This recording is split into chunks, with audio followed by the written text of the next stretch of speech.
Hello students, कैसे हैं आप सभी लोग। आई होप आप सभी बहुत अच्छे होंगे एंड मन लगा के पढ़ाई कर रहे होंगे। तो इस समय हम डिस्कस कर रहे हैं क्लास 12 का अकाउंटेंसी का 2024 बोर्ड का जो क्वेश्चन पेपर था उसका सॉल्यूशन इस वीडियो लेक्चर में हम डिस्कस कर रहे हैं। एंड इस सीरीज में आज मेरा थर्ड लेक्चर वीडियो है। 2 लेक्चर वीडियो जिसमें हमने काफी क्वेश्चंस बोर्ड के डिस्कस किए थे वो ऑलरेडी अपलोड कर चुकी हूँ। आज हमारा तीसरा लेक्चर है इस सीरीज में। तो चलिए फिर आज का लेक्चर हम स्टार्ट करते हैं।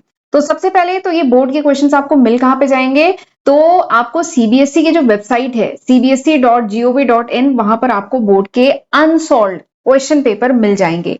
ठीक है, तो आप वहां से भी डाउनलोड कर सकते हैं। बाकी और भी सोर्सेज हैं जो अभी मैं आगे आपको बताऊंगी। ठीक है, तो क्वेश्चन पेपर के पहले जो इंस्ट्रक्शन वगैरह दिए रहते हैं तो मैं हमेशा कहती हूँ कि वो इंस्ट्रक्शन हमेशा ध्यान से पढ़ लिया करिए। ठीक है, चलिए क्वेश्चन स्टार्ट करते हैं। क्वेश्चन पेपर आज हमें क्वेश्चन नंबर 6 से स्टार्ट करना है। तो चलिए देखते हैं आज का पहला क्वेश्चन। तो क्वेश्चन नंबर 6 से आज हमें स्टार्ट करना था। तो क्वेश्चन नंबर 6 का बी ये क्या कह रहा है कि Omkar and Shiva were partners in a firm. Partnership का क्वेश्चन है कि ओमकार एंड शिवा ये पार्टनर थे फर्म में। Omkar was entitled to a salary of 20,000 per annum. ठीक, ये ओमकार है, ये शिवा है, दोनों पार्टनर है फर्म में। एंड ये जो ओमकार है ये इंटाइटल है 20,000 पर एनम, यानी साल की 20,000 सैलरी के लिए इंटाइटल्ड है। And Shiva was entitled to a salary of 50,000 per annum.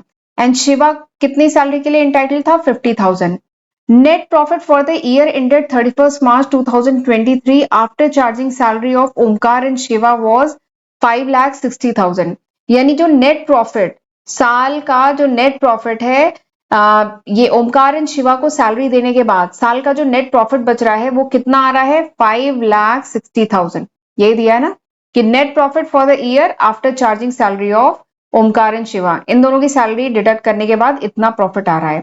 तो आपको क्या बताना है कि total amount credited to Omkar capital account, ये जो ओमकार का कैपिटल अकाउंट है इसमें कितना अमाउंट टोटल क्रेडिट होगा। This is the question. ठीक, तो ओमकार को बताइए क्या मिलेगा। ओमकार को सबसे पहले तो साल का 20,000 रुपए जो सैलरी मिल रही है वो मिलेगी, प्लस ये जो प्रॉफिट है 5,60,000 का ये जो प्रॉफिट है इसका जो भी ओमकार का शेयर है वो मिलेगा। ठीक है, अब एक खास बात है इस क्वेश्चन में देखिए कि क्या प्रॉफिट शेयरिंग रेशियो दिया है? नहीं, प्रॉफिट शेयरिंग रेशियो क्वेश्चन में नहीं दिया है। तो इसका मतलब क्या है कि पार्टनरशिप डीड के अकॉर्डिंग क्या होता है कि अगर कोई भी प्रॉफिट शेयरिंग रेशियो नहीं है तो क्या होता है? Profit is equally divided among the partners. Partner के बीच में इक्वली डिवाइड होता है। तो यानी ओमकार को क्या मिलेगा? ओमकार को मिलेगा इस प्रॉफिट का हाफ, ठीक है, प्लस 20,000 ये मिलेगा ओमकार को। तो चलिए कैलकुलेट करते हैं। ओमकार को क्या मिलेगा? 5,60,000, इसका 1/2, ठीक है, इसका 1/2 मिलेगा प्लस 20,000 ये मिलेगा ओमकार को। एंड इसको जब हम कैलकुलेट करेंगे तो ये इसका हाफ करेंगे कितना आएगा? 2,80,000 आएगा प्लस 20,000 यानी कितना आ गया? 3 लाख। आंसर दिया है कहीं पे? हाँ, ऑप्शन डी में दिया हुआ है 3 लाख, यानी दिस इज द आंसर। तो ओमकार को कितने मिलेगा? 3 लाख रुपए। ठीक, तो बहुत इजी क्वेश्चन था, 1 नंबर का क्वेश्चन था, झटपट हो गया।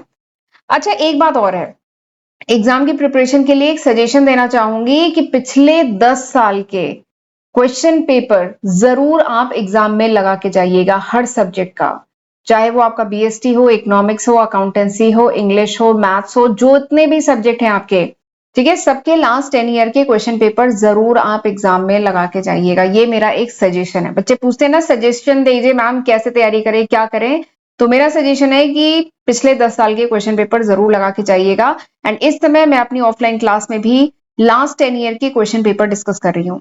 तो मेरी नजर में ये बुक आई है, काफी अच्छी बुक है, ओसवाल गुरुकुल की लास्ट 10 ईयर के सॉल्व क्वेश्चन पेपर की बुक है। तो आप ये बुक भी रेफर कर सकते हैं। डिफरेंट सब्जेक्ट की अवेलेबल है, अकाउंटेंसी, बीएसटी, इकोनॉमिक्स, अलग अलग सब्जेक्ट की बुक अवेलेबल है। एंड बहुत अच्छी बात है, देखिए क्वेश्चन पेपर तो आपको वेबसाइट से भी मिल जाएगा, लेकिन यहाँ पे सॉल्व क्वेश्चन पेपर है। देखिए बहुत बार होता है कि हमें कंफ्यूजन रहता है कि कौन सा आंसर करेक्ट है, या कुछ क्वेश्चन हमसे नहीं सॉल्व हो पा रहे होते हैं, तो इसलिए सॉल्व क्वेश्चन पेपर जरूरी होते हैं। तो यहाँ पे इन बुकों में आपको सॉल्व क्वेश्चन पेपर मिल जाएंगे, तो ये बुक आप रिफर कर सकते हैं। एंड लास्ट 10 ईयर के क्वेश्चन पेपर लगाना तो बहुत जरूरी होता है, क्योंकि इससे हमें अपनी तैयारी का स्टैंडर्ड भी पता चल जाता है कि हमारी तैयारी कितनी हो गई है और कितनी करने की जरूरत है। ठीक है, तो ये बुक आप रेफर कर सकते हैं, ओसवाल गुरुकुल की है। एंड लेटेस्ट जो 2025 का जो एग्जाम है उसको ध्यान में रख के सारी चीजें, जो आंसर वगैरह आपको बताए गए हैं वो अभी लेटेस्ट पैटर्न के अकॉर्डिंग, जो लेटेस्ट सिलेबस है उसके अकॉर्डिंग इसमें सारी चीजें डिस्कस हुई हैं, राइट। एंड इसका जो बाइंग लिंक है वो मैं डिस्क्रिप्शन में दे दूंगी। बाकी ये जो ओसवाल गुरुकुल का है, इनका टेलीग्राम का चैनल भी है, वो भी आप ज्वाइन कर सकते हैं। वहां पे आपको टेस्ट सीरीज मिल जाएगी, नोट्स वगैरह मिल जाएंगे फ्री, तो वो भी आप जरूर ज्वाइन कर लीजिए। लिंक वगैरह डिस्क्रिप्शन में मिल जाएंगे। इसके साथ ही इनका पोर्टल है oswal.io का, ये पोर्टल पे भी आप एक बार जरूर विजिट करिएगा। यहाँ पे आपको फ्री मॉक टेस्ट मिल जाएंगे। मॉक टेस्ट देने का बहुत फायदा है क्योंकि उससे समझ में आ जाता है कि हम कितने समय में कितने क्वेश्चन कर पा रहे हैं, ठीक है। एंड इस मॉक टेस्ट का ऐसा नहीं है कि केवल टेस्ट देंगे, उसका इवैल्यूएशन भी होगा, आपको फीडबैक भी मिलेगा एक्सपर्ट्स के द्वारा, तो इसका बहुत फायदा है, ठीक। एंड ये QR कोड है, इसको स्कैन करके आप साइन इन कर सकते हैं। तो आप इस पोर्टल पे भी जरूर एक बार विजिट करिएगा oswal.io के, ठीक है। चलिए आगे बढ़ते हैं अपने अगले क्वेश्चन पे। अगला जो क्वेश्चन है वो डिवेंचर का है। एसर्शन रीजनिंग वाले जो क्वेश्चन होते हैं वो है कि एसर्शन रीजन दोनों सही है and reason is correct explanation, या एक सही है एक गलत है दूसरा सही है, वही वाले 4 ऑप्शन आपको दिए गए हैं। बट यहाँ पे इंपॉर्टेंट है कि एसर्शन रीजनिंग है क्या, ठीक है। तो चलिए वो देखते हैं। तो एसर्शन क्या दिया गया है? एसर्शन दिया गया है कि interest on bearer debenture is paid to a person who produces the interest coupon attached to such debenture। तो कहा जा रहा है असर्शन में कि जो बियरर डिवेंचर होता है उसमें जो इंटरेस्ट है वो किसको पे किया जाता है? उस पर्सन को पे किया जाता है जो इंटरेस्ट कूपन, जो उस डिवेंचर के साथ जो अटैच इंटरेस्ट कूपन था उसको प्रोड्यूस करता है, उसको शो करता है, उसको इंटरेस्ट मिलता है, ठीक है। ये एक पर्सन है, इसके पास बियरर डिवेंचर है, तो बियरर डिवेंचर के साथ जो इंटरेस्ट कूपन है अगर ये इसको शो करेगा कंपनी को, तो कंपनी इसको इंटरेस्ट देगी, ठीक है। अगला क्या है? रीजन। तो हाँ ये बात एकदम सही है, वैसे अभी मैं आपको और डिटेल में बताऊंगी। तो हाँ ये बात एकदम सही है, बियरर डिवेंचर हम पढ़े हैं, तो वहां पे मैंने आपको ये बात बताई थी। बाकी अभी और मैं डिटेल में बताती हूँ, लेकिन अभी पहले रीजन पढ़ लेते हैं। रीजन क्या लिखा है कि bearer debenture are transferred by way of delivery and the company does not keep any record of these debenture holder.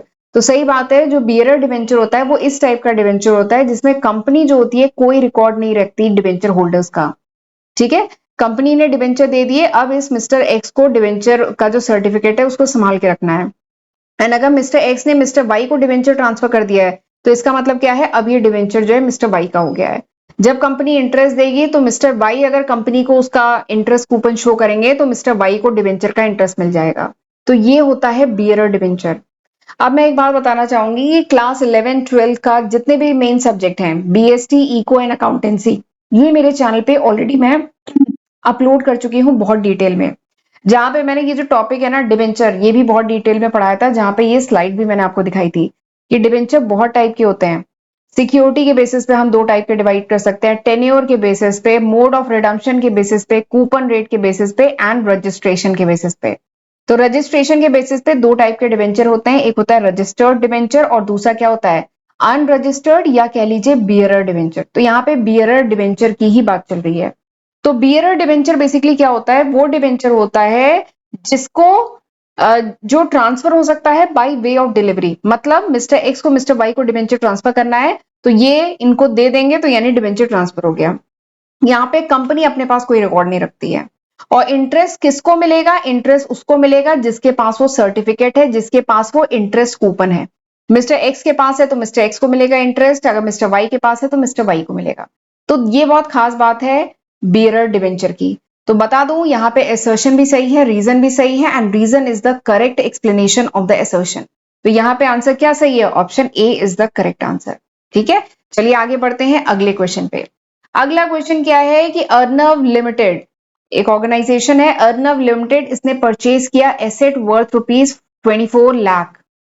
फिर अर्नव लिमिटेड ने क्या किया? इसने इशू किए 9% डिवेंचर ऑफ ₹100, ठीक है, at a discount of 4% for payment of purchase consideration. ये जो अर्नव लिमिटेड थे इसने कोई एसेट बाय किया, वो एसेट कितने का था? 24 लाख का एसेट था। एंड इस एसेट के बदले में इन्होंने कैश नहीं पे किया, अर्नव लिमिटेड ने कैश नहीं पे किया, इन्होंने क्या किया? अपनी कंपनी के डिवेंचर दे दिए, ठीक। 100 रुपए का डिवेंचर था, डिवेंचर की फेस वैल्यू क्या थी? 100 रुपए की थी, लेकिन इस डिवेंचर को इन्होंने डिस्काउंट पे दिया, 4% के डिस्काउंट पे। तो 100 का 4% कितना होता है, 4 रुपए, यानी 96 रुपए पे इन्होंने इशू किया डिवेंचर। किसको इशू किया, किसको दिया, किसको दिया, वेंडर को, जिससे इन्होंने एसेट खरीदा, उसको इन्होंने 24 लाख के एसेट खरीदे इस वेंडर से, और उसको कैश देने की जगह अपने कंपनी के डिवेंचर दिए। किस रेट के डिवेंचर थे, 96 रुपीज वाले, 100 रुपए के थे, 4% का डिस्काउंट दिया।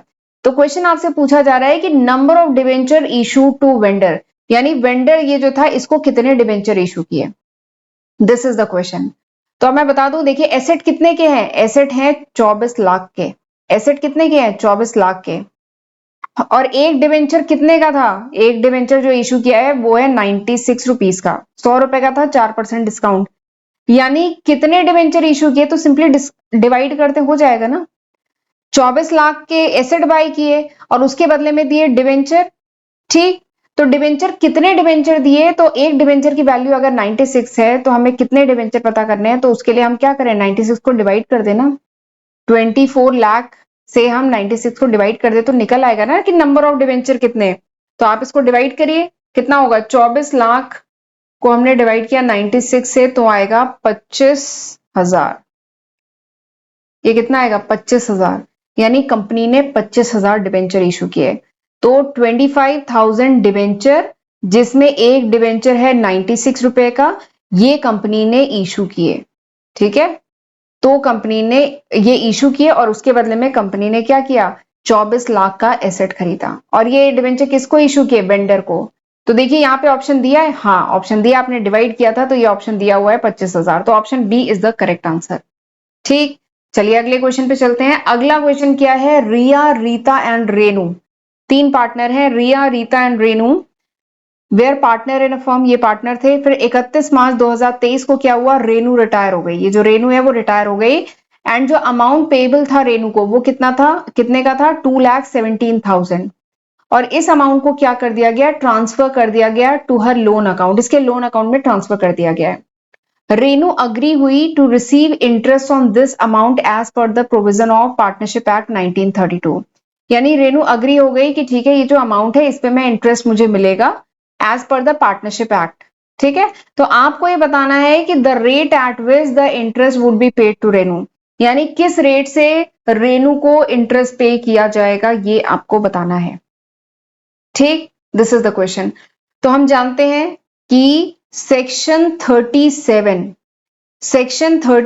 ऑफ इंडियन पार्टनरशिप एक्ट 1932 में बताया गया है कि in the absence of partnership deed की एब्सेंस में जो इंटरेस्ट ऑन लोन होता है वो कितना होता है, 6% होता है, ठीक है। या तो पार्टनरशिप डीड में मेंशन हो कि कुछ 10% या 8% या 12% है, बट अगर पार्टनरशिप डीड में कुछ मेंशन नहीं है तो जो लोन पे जो इंटरेस्ट दिया जाता है वो कितना दिया जाता है, किस रेट से, 6% पर एनम के रेट से, ठीक। और इस क्वेश्चन में कुछ ऐसा मेंशन तो बताया नहीं जा रहा है कि पार्टनरशिप डीड में कुछ मेंशन है, तो नहीं मेंशन है तो इसका मतलब 6% पर एनम के रेट से होगा।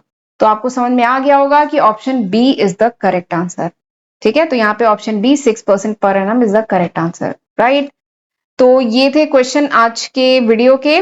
तो चलिए अब अगले लेक्चर में हम कुछ और क्वेश्चन डिस्कस करेंगे, आज यहीं तक रखते हैं, थोड़े थोड़े क्वेश्चन करेंगे तो आपको पढ़ने में आसानी होगी, ठीक है। और क्लास 11th के तीनों मेन सब्जेक्ट, क्लास 12 के तीनों मेन सब्जेक्ट मेरे चैनल पे ऑलरेडी अपलोडेड हैं, तो इसका फायदा उठाइएगा, इसकी हेल्प से पढ़िएगा, फ्रेंड्स के साथ भी जरूर शेयर करिएगा, ठीक है। तो चलिए मिलते हैं अगले लेक्चर वीडियो में, तब तक अपना ध्यान रखिएगा, गॉड ब्लेस यू।